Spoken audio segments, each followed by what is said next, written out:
One question for you on Apple. We've seen a lot of headlines about the relationship between Apple and your government, and a lot of pushback coming from that company saying the prices of Apple iPhones in Egypt are just way too high. Get it fixed. You've got 2 months. What's going to happen there?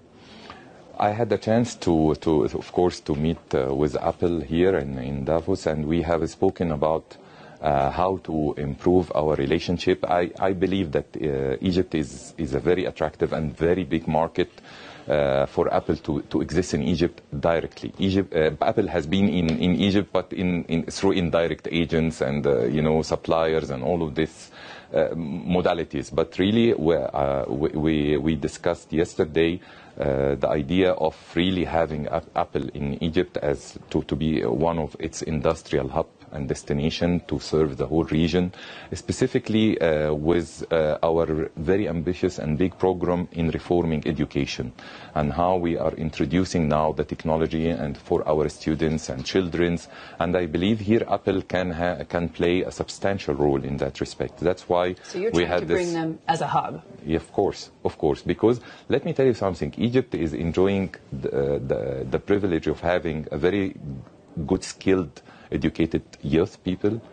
They are very cheap in terms of labor forces comparing with any other destination. So this could represent a very attractive, market for any suppliers to consider Egypt as a hub for this. I believe now since President Sisi has adopted this economic reform plan for Egypt within the last 3 years, I believe we have been able to score some of the world record, I think, in terms of the economic growth.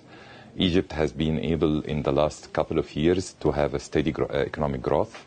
We managed the last year to have a 5.3% annual growth rate, and this year we are targeting 5.8%.